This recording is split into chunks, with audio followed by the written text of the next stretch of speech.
Hey everyone, and welcome back to The Explainer. So, in our hyper-connected modern world, with endless notifications and a relentless, exhausting pace, finding your spiritual grounding can feel, well, nearly impossible.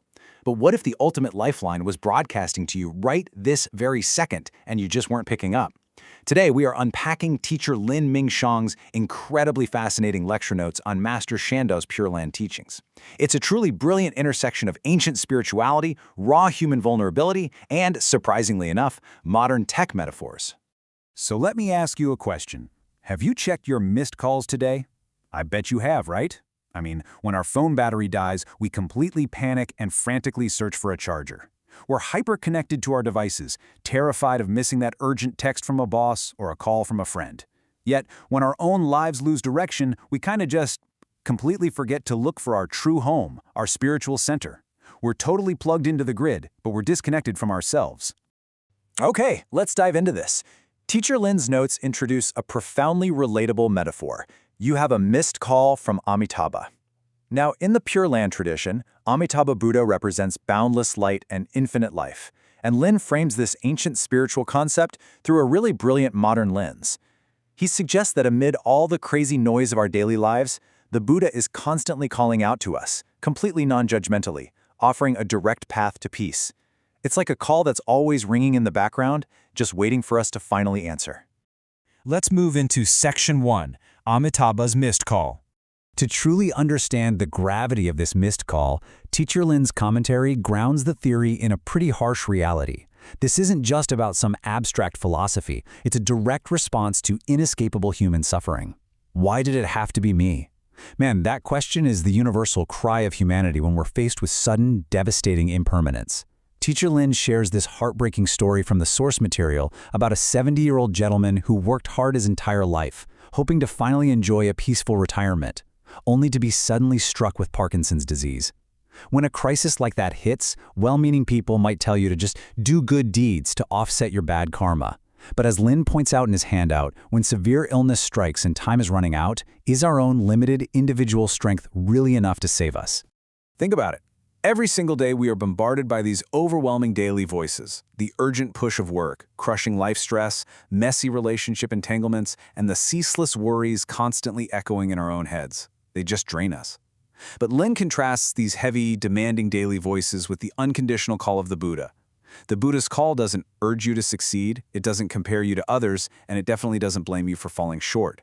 Instead, Lin explains that chanting the Buddha's name acts as an ultimate lifeboat in the great ocean of impermanence, especially when our own strength is entirely depleted. Which brings us to Section 2, Shandao's Life-Saving Pill. Teacher Lin draws heavily on Master Shandao here, who is a foundational figure in Pure Land Buddhism. Master Shandao presented a deeply compassionate, almost radical premise for salvation: 50 billion. According to his teachings, even if a person has committed grave offenses their entire life, if at the exact moment of death they encounter a spiritual guide who teaches them to recite Namo Amitabha Buddha just once, that single recitation can eradicate 50 billion kalpas of karmic offenses. And just to put that into perspective, a kalpa is an unimaginably long period of time. It's truly mind-blowing. And this perfectly illustrates Teacher Lin's central point in this section.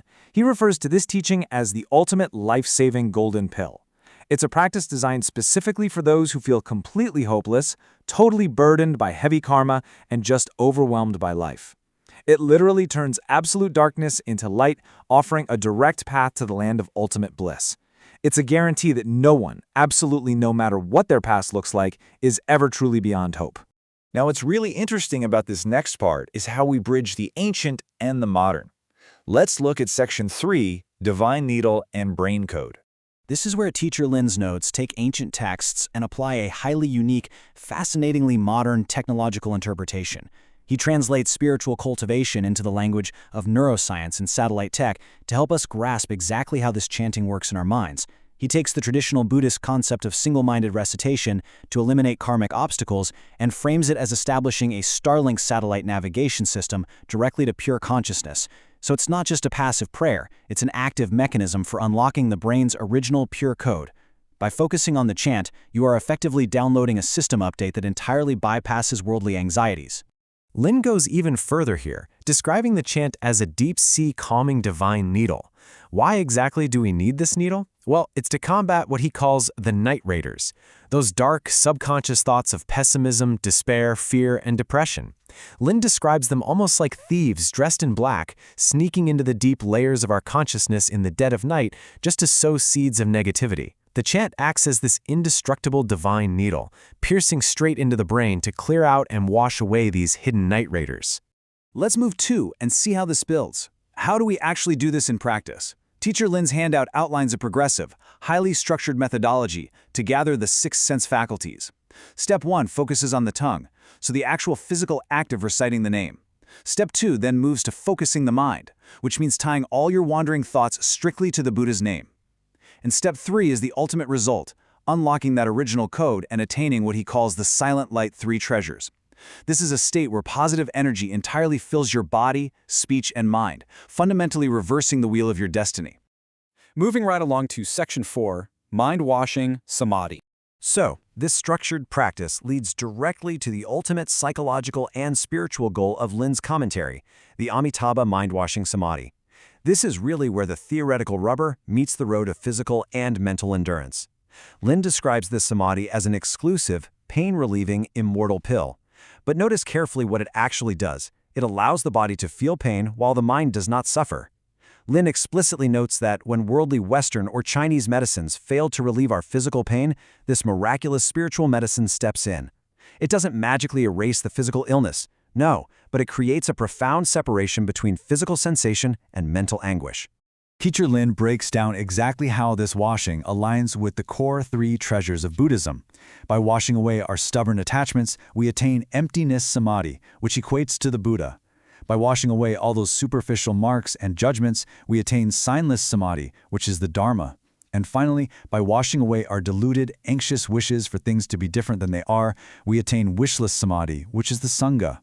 You are quite literally washing your mind back to its pure original state.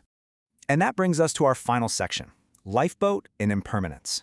Teacher Lin brings all of this profound theory, the Starlink metaphors, the mind-watching samadhi, right back down to our everyday, practical lives. How do we actually apply this when the waves of impermanence crash over us? Well, the beauty of it is that you do not have to wait until your mind is perfectly pure. You don't have to wait until you're some master of meditation or until your life is in perfect, neat little order. Teacher Lin emphasizes that this practice is designed specifically for your messy, unrefined moments. When you are terrified, you can recite. When you're crushed by loneliness, you can recite. When you feel totally burdened by your own karmic obstacles, you can recite. It is an immediate, highly accessible lifeline that's available at the exact moment you need it most. Which brings us full circle to Teacher Lin Mingxiang's final, lingering invitation. Do not let this Buddha name become a missed call in your life. The transmission is broadcasting right now. That Starlink to pure consciousness is online. The lifeboat is right there, waiting in the water. So the question I want to leave you with is this. Amidst all the notifications, the endless stress, and those night raiders sneaking around in your mind, are you finally ready to pick up the phone?